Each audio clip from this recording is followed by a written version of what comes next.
So recently I found that Olympus Has Fallen and London Has Fallen on Amazon Prime. I've watched all three of them now, which means it is the perfect time to rank them all.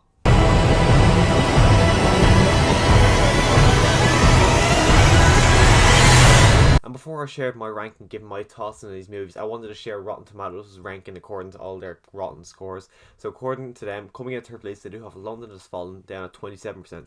Following that up, they have Angel Has Fallen with 39%. And then coming in first place, they have Olympus Has Fallen with 49%. Now, according to Rotten Tomatoes, all three of these movies are rotten movies, but let's go into number 3 with my ranking. Let's see where I rank these movies. Coming in at third place, I do have Angel Has Fallen. Even though I do enjoy all these movies, I just kind of got the less amount of enjoyment within this movie. Like, I think not having the president from the first and second movie in this movie, it's a very noticeable absence. Morgan Freeman is still good in the movie, but he wasn't able to fill the shoes as, I don't know the actor's name, but the guy who played Two-Face, I just kind of found him to be a better kind of presidential role for these movies as well. You got a cameo of, not really a cameo, but you got the casting of Nick Nolte as Gerard Butler's father, and he's a lot of fun in this movie.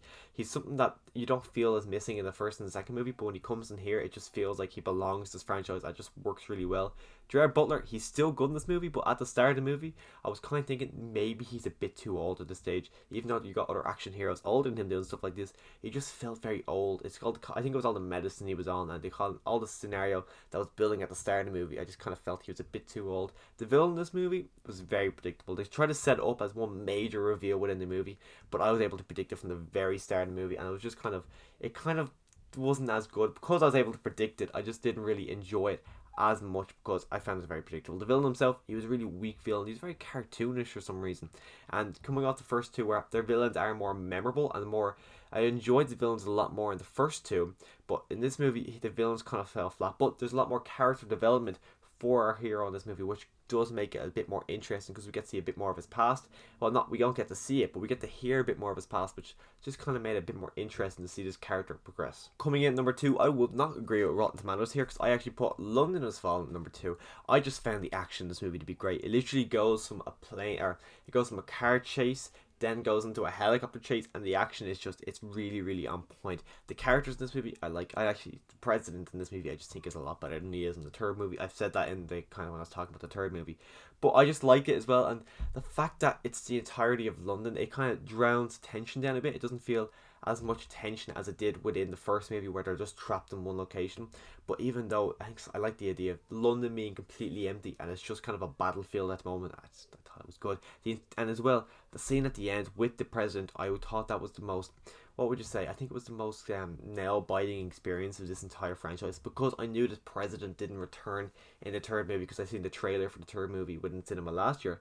So I thought maybe he ends here, of course I'm not going to spoil it, but the way the movie ended, it's not how I was predicting going into this movie. So I was going into it thinking something didn't go the way I thought it was, and I had a lot of fun with this movie. I thought it wasn't perfect, but I thought it was great. I enjoy action movies, and I just really enjoyed the way this movie played out.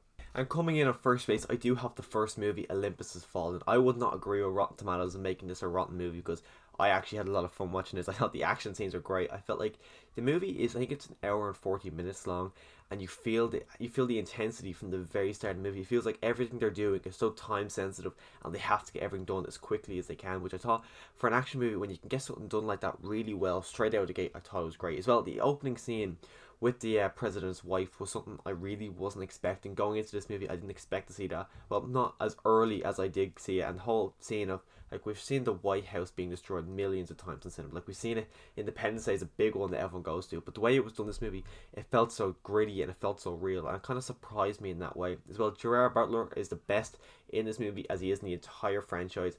And he believes, but in the other two, he seems like he's getting a bit too old for it. But in this movie, he doesn't. He feels like it's just fresh, and it's just, the action's great. The action is the best in the franchise within this movie. It's so bloody, it's so gritty, and as I said, it feels so real. The villains in this movie, even though they're kind of just generic villains, they're still the best in the franchise. As I've said, there's the other two, they're good villains, but they're just not nearly as good and not as memorable as the villains are in this movie. I seen this movie a month ago, and I still remember it more than the other two, and I had a lot more fun watching this movie than I did with the other movie. The other movies I think are good, but just not as good. I had the tension was great in this movie, and that's why I've got to put it in at number 1. So that's my ranking of the, what did I call it, the Has Fallen trilogy. Well, that's what I'm going to call it. That's my ranking of the trilogy. Let me know your favorite within this trilogy, and if you haven't seen it, I would actually really recommend you watch this trilogy, because if you're a fan of action movie, it feels very much like an 80s action kind of franchise. It doesn't really feel like it's a mid-teens franchise of the 2000s. So if you haven't seen it, 100% I would recommend it. They do have the first two on Amazon Prime, so if you're a member of that anyways, you're not going to cost you anything to watch these movies. So at least give the first one a try. And if you have seen it, let me know what your favourite movie is in the comments down below. Click the subscribe button so you can come back next time I do a ranking. The next ranking I think will be the High School Musical movies. I'm slowly getting through it. I think I have one more left to do. So if you want to see that ranking, make sure to click the subscribe button. And as always, thanks for watching.